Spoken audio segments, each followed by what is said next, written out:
So good morning students, human resource management के आज के इस ई लेक्चर के सेशन में आप सब बच्चों का स्वागत है। सो बच्चों, आज अपन यूनिट नंबर 3 का लेक्चर नंबर 23 और जिसका टॉपिक नेम है मेथड्स ऑफ ट्रेनिंग, ये अपन पढ़ेंगे। तो लास्ट अपन दो लेक्चर जो पढ़ चुके हैं 21 और 22, वो आपको याद है। अपन ने training need analysis, training and development, ये दो लेक्चर अपन ने पढ़े थे। आज बात करेंगे मेथड्स ऑफ ट्रेनिंग की। तो मेथड ऑफ ट्रेनिंग क्या होता है? मेथड ऑफ ट्रेनिंग का मतलब है वो इंस्ट्रूमेंट या टेक्निक जो कि एक ट्रेनर यूज़ करता है अपने ट्रेनिंग सेशन के अंदर, ताकि जो लर्नर्स हैं उनको प्रॉपर लर्निंग होनी चाहिए। जिस मकसद से, जिस ऑब्जेक्टिव से ट्रेनिंग सेशन रखा गया है, वो ऑब्जेक्टिव अचीव होना चाहिए। तो यहाँ पे ये मेथड्स बड़े यूज़फुल होते हैं, या यूँ कहें कि बड़े इंपॉर्टेंस रखते हैं for trainers point of view भी, लर्नर्स पॉइंट ऑफ व्यू भी, और जिसने ये ट्रेनिंग सेशन ऑर्गेनाइज किया है उनके पॉइंट ऑफ व्यू से भी। तो ट्रेनिंग मेथड के अंदर हो क्या रहा है? ट्रेनिंग मेथड के अंदर हम कम्युनिकेशन कर रहे हैं किसके साथ? हम ग्रुप ऑफ पार्टिसिपेंट, जिसे हम लोग लर्नर्स कह रहे हैं, उनके साथ।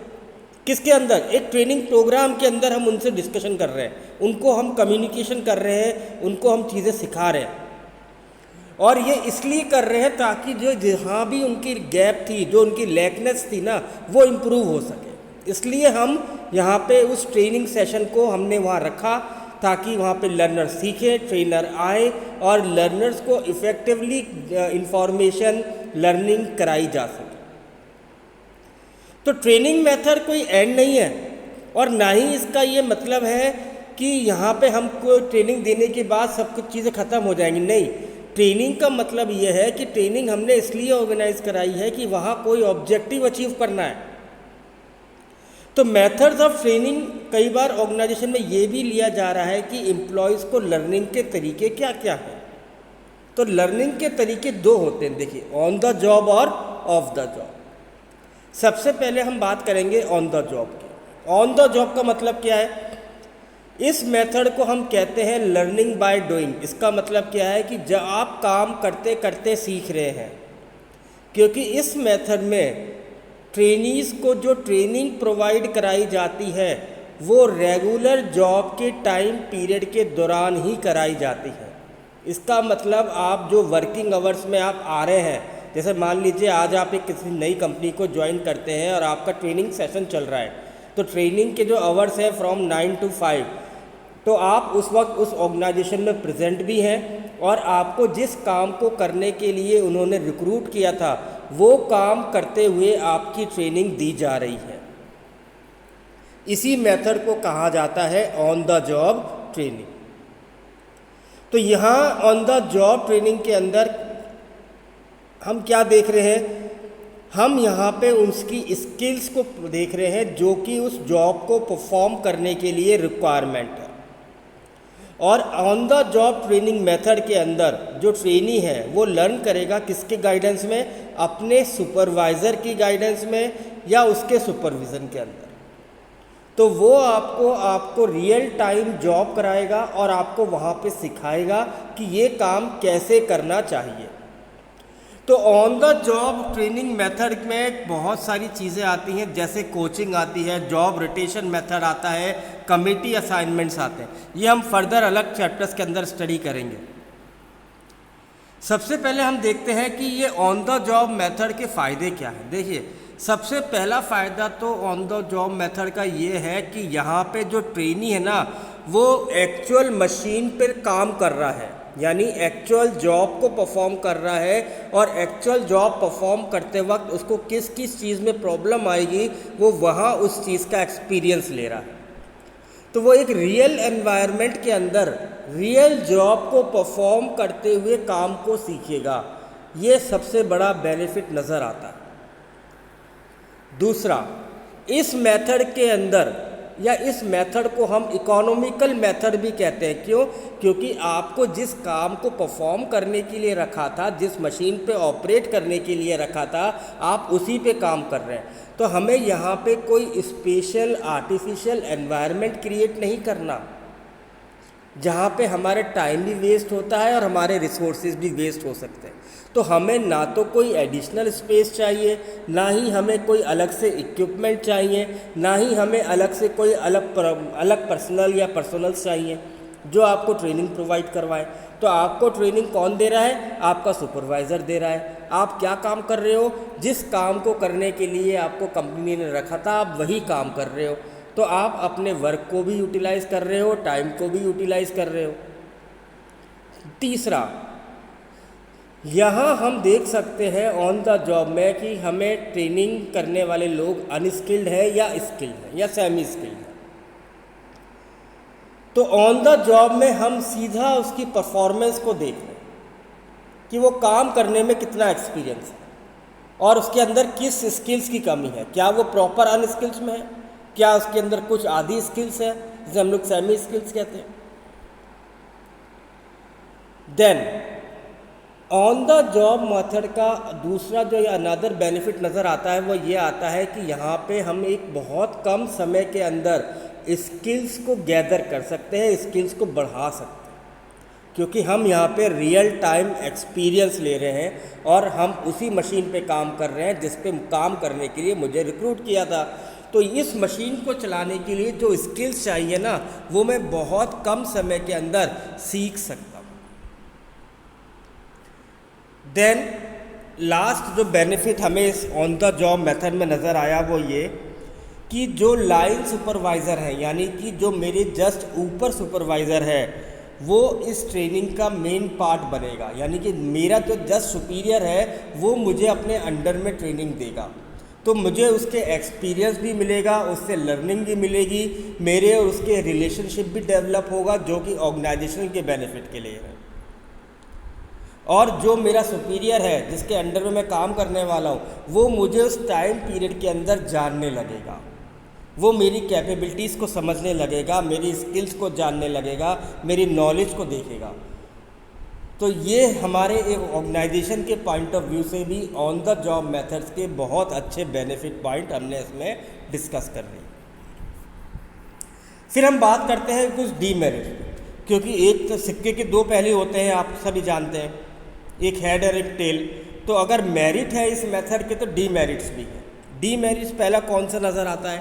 पहला डीमेरिट्स हमें नज़र आता है कि कई बार हम जिस जगह काम कर रहे हैं, क्योंकि हम एक्चुअल एनवायरनमेंट में काम कर रहे हैं, तो वहाँ पे नॉइज़ बहुत हो रहा होता है। जैसे मैं मशीनों पे काम करना सीख रहा हूँ तो वहाँ मशीनों का बहुत शोर है, तो हो सकता है उस शोर के दौरान मुझे सुनने में कुछ प्रॉब्लम हो जाए, मैं कम्युनिकेशन लैकनेस हो जाए, या प्रॉपर कम्युनिकेशन मेरा सुपरवाइज़र मुझसे ना कर सके, वो जो चीज़ मुझे समझाना चाह रहा है ड्यू टू नॉइज़ वो मेरे पास नहीं पहुंची, तो मैं बार बार क्या कर रहा हूँ, गलतियाँ कर रहा हूँ। तो ये एक नेगेटिव पॉइंट मुझे नज़र आता है इस ऑन द जॉब मेथड के अंदर। दूसरा आता है क्या कि ये अनस्ट्रक्चर्ड है, इट इज़ नॉट सॉरी कई बार ये जो मेथड होता है ना ये अनऑर्गेनाइज्ड होता है। अनऑर्गेनाइज्ड क्यों? मान लीजिए मेरा जो जस्ट लाइन सुपरवाइज़र था जो मुझे ट्रेनिंग दे रहा था, तो अब वो आज किसी वजह से एब्सेंट है, तो फिर दूसरा पर्सन मेरे ऊपर रिक्रूट कर दिया जाएगा कि भैया आज आपको इसकी ट्रेनिंग करवानी है। तो अब तक जो बॉन्डिंग मेरी मेरे सुपरवाइज़र के साथ चल रही थी, अब मुझे वो बॉन्डिंग किसी दूसरे पर्सन के साथ करनी पड़ेगी। ऐसा ही मान लीजिए अगर वो सुपरवाइज़र जॉब छोड़ गया या चेंज कर गया तो मेरी बॉन्डिंग ख़राब हो जाएगी, मेरा रिलेशनशिप जो मैंने टाइम स्पेंड किया था, जो हम लोगों ने टाइम साथ में सीखने में मैंने लगाया था, वो अगेन मुझे स्टार्ट करना पड़ेगा नए सुपरवाइज़र्स के साथ। तो हम कई बार इस मेथड को अनऑर्गेनाइज्ड भी कहते हैं क्योंकि ये अनस्ट्रक्चर्ड है। कभी भी ये स्टार्ट हो सकता है, मान लीजिए कोई मेरे सुपरवाइज़र आज बिज़ी है या उनकी अर्जेंट मीटिंग्स आ गई हैं, तो किसी थर्ड पर्सन को मेरे सुपरविज़न में डाल दिया जाएगा कि आप इसके अंडर में ट्रेनिंग करिए आज। तो ये अनऑर्गेनाइज स्ट्रक्चर होता है कई बार। देन क्योंकि अब मैं फर्स्ट टाइम एक्सपीरियंस ले रहा हूँ मशीनों पे काम करने का, तो देयर इज़ अ प्रोबेबिलिटी कि मैं जब मशीनों पे काम कर रहा हूँ अनएक्सपीरियंस होने की वजह से, तो मैं उस मशीन को ख़राब भी कर सकता हूँ, मेरी वजह से वो मशीन डैमेज भी हो सकती है। और यदि मशीन डैमेज होती है तो ऑर्गेनाइजेशन के प्रोडक्शन में भी कोई इफ़ेक्ट पड़ सकता है, हो सकता है कि कोई एक्सीडेंट अकर हो जाए। तो ऑन द जॉब के अंदर ये भी एक बहुत बड़ा डिसएडवांटेज होता है कि हम जो फ्रेशर्स जब मशीन अपने एक्चुअल परफॉर्म करते हैं जॉब को, तो वो कॉस्टली मशीन्स को या इक्विपमेंट्स को ख़राब कर देते हैं अपने इन एक्सपीरियंस की वजह से। तो ये भी एक डीमेरिट हमें नज़र आता है। फिर आता है ऑफ द जॉब मेथड। अब देखिए इस मेथड में क्या है, ऑन द जॉब तो हमने पढ़ लिया था कि ड्यूरिंग द जॉब आवर्स मैं एक्चुअल जॉब के एनवायरनमेंट में ही काम कर रहा था। अब आता है ऑफ द जॉब। इस मेथड के अंदर जो एम्प्लॉयज़ होते हैं ना, उनको आउटसाइड द जॉब यानी ऑर्गेनाइजेशन के बाहर कहीं कोई एडिशनल स्पेस लेके, कहीं कोई एडिशनल आर्टिफिशियल एनवायरनमेंट क्रिएट करके मुझे उस जॉब की ट्रेनिंग दी जाएगी जो मुझे परफॉर्म करना है। इसलिए इसको हम ऑफ द जॉब कहते हैं। अब जो 8 आवर्स की वर्किंग थी जो मैं ऑन द जॉब में कर रहा था, अब ये 8 आवर्स मुझे कहाँ लगाने हैं? ये 8 आवर्स मुझे अब दूसरी जगह पे लगाने हैं जो कि मेरे एक्चुअल वर्क परफॉर्मेंस या जगह से अलग है। तो ऑफ द जॉब मेथड में हम कौन कौन से यूज़ करते हैं? लेक्चर मेथड यूज़ करते हैं, सिम्युलेशंस यूज़ करते हैं, रोल प्ले यूज़ करते हैं, बिजनेस गेम्स यूज़ करते हैं, केस स्टडी यूज़ करते हैं, एवी टेक्निक यूज़ करते हैं। इन मेथड्स को हम एक बार ओवरव्यू समझ लेते हैं क्योंकि ये आने वाले लेक्चर्स में भी आएंगे। सबसे पहला आता है लेक्चर मेथड। लेक्चर मेथड हमें क्या कहता है? लेक्चर मेथड का मतलब है जो ट्रेनर है ना, वो हमसे कम्युनिकेट कर रहा है विद द स्पोकन वर्ड्स। जैसे क्लास के अंदर स्टूडेंट टीचर आपस में कम्युनिकेशन कर रहे होते हैं, तो एक टीचर होता है जो आपका लेक्चर लेता है, आपको टॉपिक समझाता है, पढ़ाता है। तो यहाँ पे भी जैसे स्कूल कॉलेज के अंदर एक टीचर आपसे जब कम्युनिकेट करता है तो वो क्या करता है? वो आपको चीज़ें समझाता है और आप चीज़ें समझते हो। तो कई बार क्या होता है कि ये वन वे कम्युनिकेशन होता है क्योंकि लर्नर्स के लिए वो एक्सपीरियंस नया होता है, टीचर नया होता है, तो कई बार वन वे कम्युनिकेशन रह जाता है। लेक्चर मेथड ऑफलाइन के अंदर सबसे पॉपुलर मेथड भी है। क्यों? क्योंकि इसके अंदर हम कई बार कुछ न्यू टेक्नोलॉजी यूज़ कर सकते हैं। न्यू टेक्नोलॉजी का मतलब क्या है कि ट्रेनर जो है मुझे कुछ वीडियोस दिखा सकता है, उस कंटेंट से रिलेट करते हुए अट्रैक्टिव वीडियो वो मुझे दिखा सकता है ताकि मैं और ज़्यादा उस चीज़ को लर्न करूं। भाई आजकल तो कंप्यूटराइज का ज़माना है, तो नॉर्मली इस सेशन के अंदर ट्रेनर्स क्या करते हैं? वो पीपीटीज़ बना के लाते हैं, तो उस पीपीटीज़ में वो वीडियोस को अटैच कर देते हैं, कुछ स्टोरीज़ अटैच कर देते हैं, केस स्टडीज़ को उसमें इन्वॉल्व कर देते हैं ताकि कुछ एडिशनल अट्रैक्टिव आपको लर्निंग में मिल जाए। देन आता है एवी टेक्निक।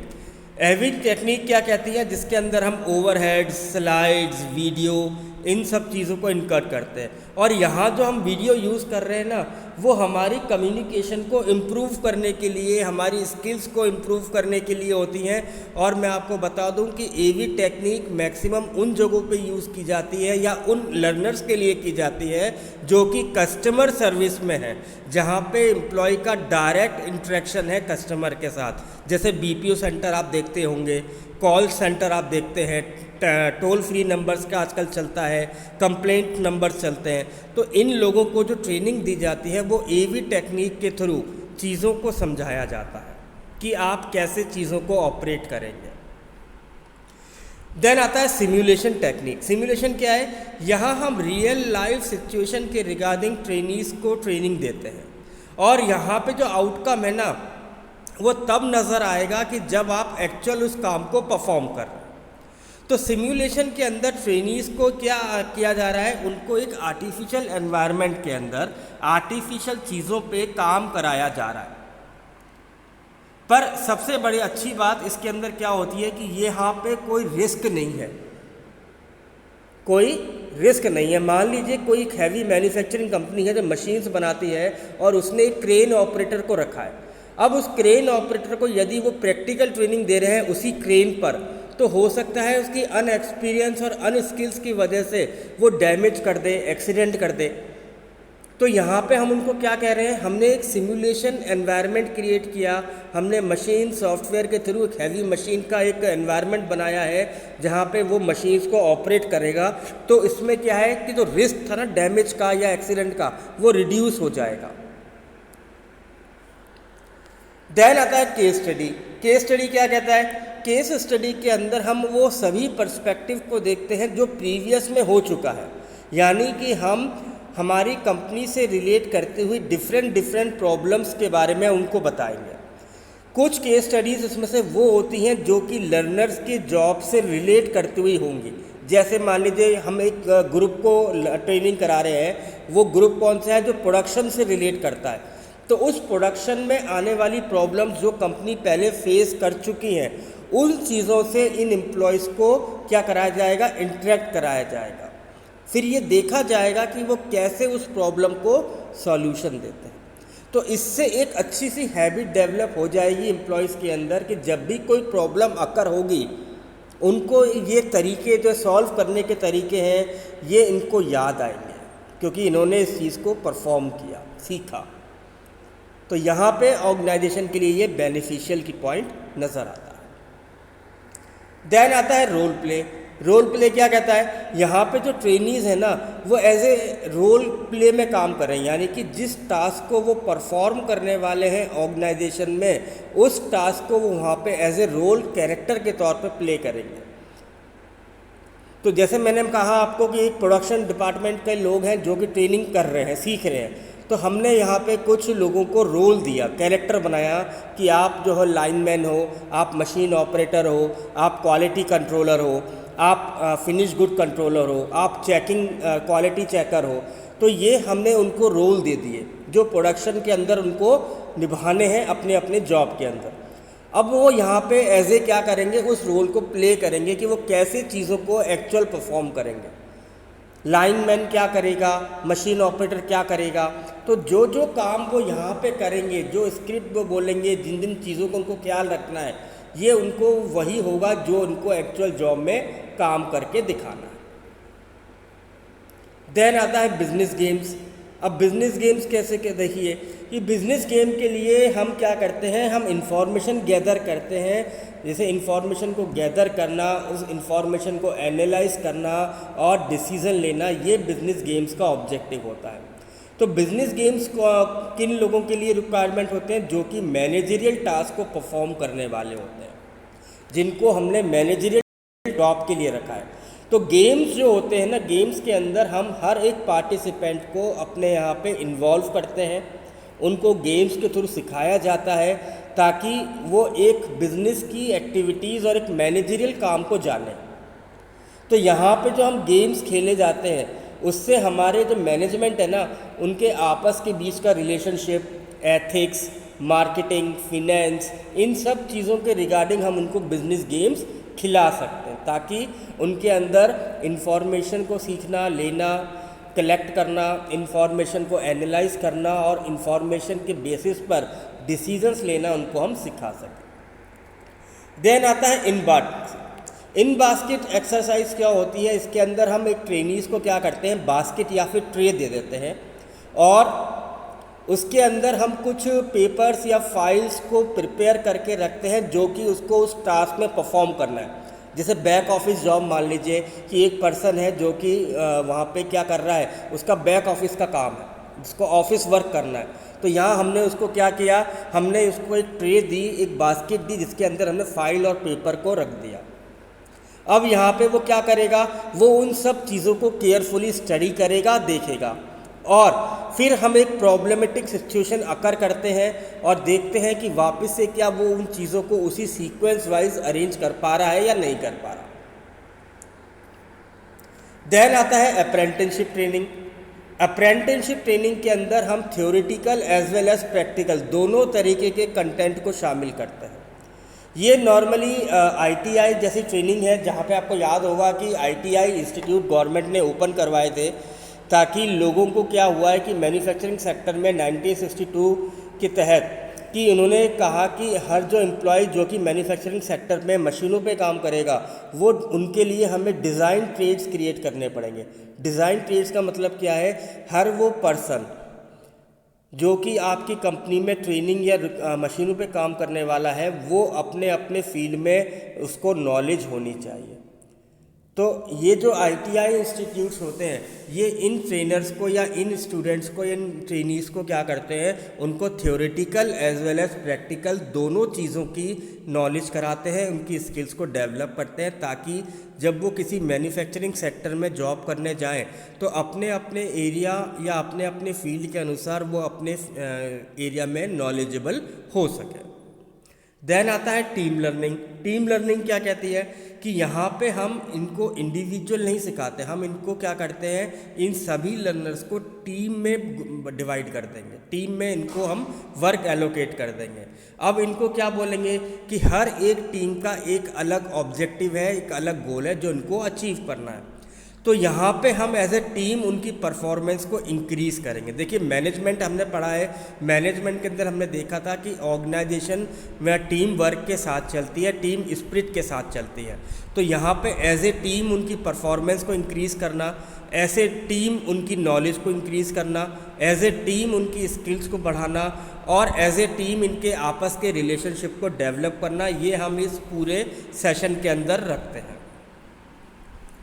तो अगर हम नॉलेज की बात करते हैं तो नॉलेज का मतलब है उनका मेंटल स्टेटस, कि उनकी जो पहले जो लर्निंग थी वो और ज़्यादा इम्प्रूव हो जाए। एटीट्यूड का मतलब है उनकी जो फीलिंग है एक दूसरे के लिए, कि चलो हम ऐसे टीम काम कर रहे हैं, यदि आज एक टीम मेंबर काम नहीं कर पा रहा या उसकी कैपेसिटी नहीं हो रही तो हम मिलके उस काम को कंप्लीट करें, ये एक फीलिंग को डेवलप करना है। और बिहेवियर क्या है, बिहेवियर है कि हम कैसे चीज़ों को, एक्शंस प्लान करते हैं और एक दूसरे को कम्युनिकेट करते हैं कि हमारी प्लानिंग क्या है, प्लानिंग को कैसे एग्जीक्यूट करना है, कैसे इम्प्लीमेंट करना है। तो ये सारी चीज़ों को हम एज ए टीम बेसिस पे को करना सीखते हैं। देन आता है एक्शन लर्निंग। एक्शन लर्निंग क्या कहती है, यहाँ हम टीम को टास्क अलॉट करते हैं। ये वो टीम है जो काम करेगी किस पर, प्रॉब्लम सॉल्यूशन पर। तो हम इनको क्या कहते हैं, हम इनको प्रॉब्लम्स देते हैं, वो प्रॉब्लम्स है जो कि एक्चुअल है अभी ऑर्गेनाइजेशन फेस कर रहा है, करंट की प्रॉब्लम्स, और उनको बोलेंगे कि आप ही क्या करेंगे, इस प्रॉब्लम के रिगार्डिंग आप प्लान बनाएंगे, स्ट्रैटेजी बनाएंगे और यहाँ पे इस चीज़ को एग्जीक्यूट करना सीखेंगे। तो एक्शन प्लान के अंदर ये जो टीम है ये सबसे पहले एक लीडर को देखती है, यानी वो पर्सन जो सब चीज़ों को एग्जीक्यूट लेकर करेगा, साथ मिलके चीज़ों को प्लानिंग करेगा और एग्जीक्यूट करने की कोशिश करेगा।